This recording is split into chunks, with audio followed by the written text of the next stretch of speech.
I was about 4 or 5 years old, and my parents had just separated. My mom was living in a 2-bedroom apartment. I had my own room, but I liked sleeping in her bed whenever I stayed with her. Our 2 bedrooms were at the end of the hallway, directly across from each other.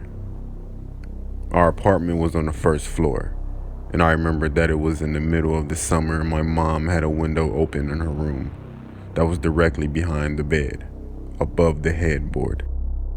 Anyways, I woke up in the middle of the night and remember sitting up and seeing that our cat was sitting in the doorframe of my mom's room. Her door was open, and you could partially see into my bedroom. It was strange because our cat was a huge snuggler and was typically always in the bed with us. As I was watching him, he walked into my bedroom and meowed. I turned to face my mom to wake her up. In the 3 to 4 seconds it took for her to wake up and ask me what was wrong, we both looked back up in the door frame, and there was a man standing by my open door, making his way out of my bedroom. I still don't know how she managed to do it so quickly, but my mother proceeded to pick me up and literally throw me out of the screen window. Again, we were on the first floor, and it was maybe a 3-foot drop on the ground. She quickly followed me, and we were able to start screaming for help, and someone called 911. The police came but didn't see any signs of a forced entry. Only that our front door was unlocked, which led them to believe that the man had exited that way. But the strange thing was my mom swore up and down that she had locked the door that night, with the deadbolt and the chain lock. About a week later, she was cleaning the kitchen and opened up our water heater closet and found a notebook with names and drawings, as well as a pair of gloves and some gum wrappers. The man had been in our house and hid until we were asleep.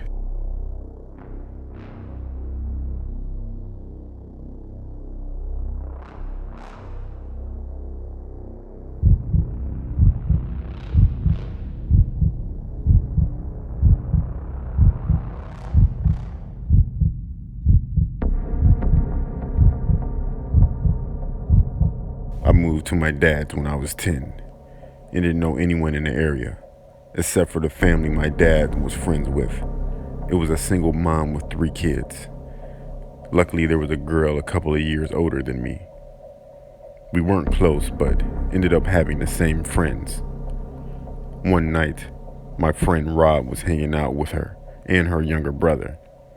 They happened to be in the house alone because my friend's mom was at work, which is where this gets terrifying and sad.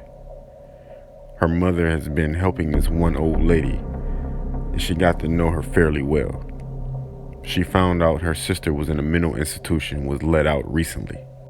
The night Rob is hanging out with my friend, they get a knock on the door. My friend thought it was just their mom. She knocks a certain way when coming in, and answered it without thinking. Rob wasn't supposed to be there, and he took off through the window to his house down the road. He never thought twice about it. It wasn't her mom. It was the sister of the lady her mom was helping, and she figured out through talking to her where her family lived and her mom's working schedule. She came in, and this is where no one really knows the details, and I'm glad I don't. My friend's younger brother got away to the neighbors to call the police. The lady brutally murdered my friend a week from Christmas, decapitated her, and left her body naked in the bathtub. She hit her head. They had to look through the presents, and I don't know where they found it, but they did. I wasn't allowed to go to her funeral.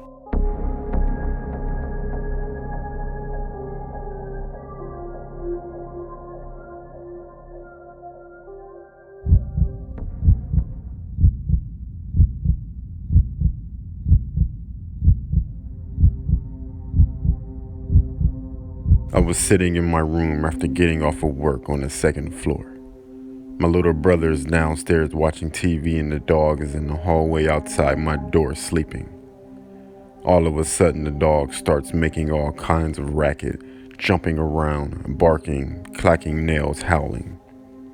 I go to get up to see what's up and I hear, "Oh, that's a good girl," in a male voice. It didn't sound like my little brother, so I go, "Oh, you're home early," thinking it's my dad's friend, our roommate, as I open the door. As soon as I'm out there, there is no one at all, but the dog wagging her tail staring at the empty end of the hallway. My little brother comes upstairs to yell at me for getting his dog riled up. He said he heard the same voice thinking it was me or our roommate. We did once over the house with my butterfly knife and his BB gun, and there was nobody. It still gives me the spooks to this day.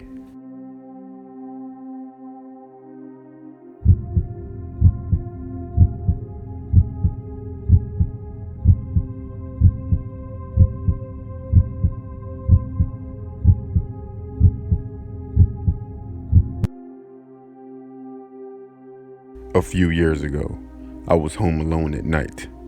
I was watching TV in the living room when I heard the doorbell ring. Whenever I hear the doorbell ring, especially when I'm home alone, I am cautious to answer it. I walk up to the peephole without turning on the porch light, so they don't know if anyone is actually home or not, and I look through it. It's really dark, but I can see a small figure, more like a black blob. I don't know if it's definite shape, but it had to be around 3 to 4 feet, doing like a dancing motion, dipping down and oscillating its arms. Think of a person moving their arms like wings gracefully. It was dark outside, but this figure was more opaque, so I could see this going on. After a few seconds, I stopped looking through the peephole because it was too freaky to look at. I regained some courage and I looked back through the peephole, and whatever it was gone. To this day, I still don't know what that was, and I get freaked out just thinking about it.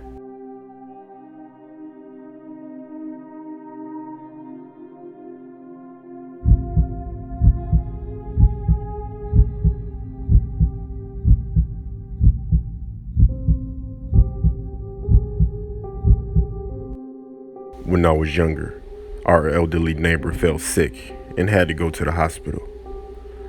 Her niece asked us to take care of her dog while she was away. So after school and dinner and all, me and my brother were sent over to make sure he was doing okay. So it was late at night in this weird old lady's house. My brother was in the shed with the dog, and I was in the living room looking at the creepy old photos on the mantelpiece. But what follows next is true.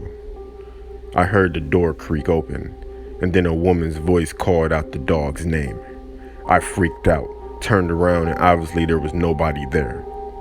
I thought maybe it was a neighbor's niece, but it had that weird, did I hear that outside or in my head, echo to it.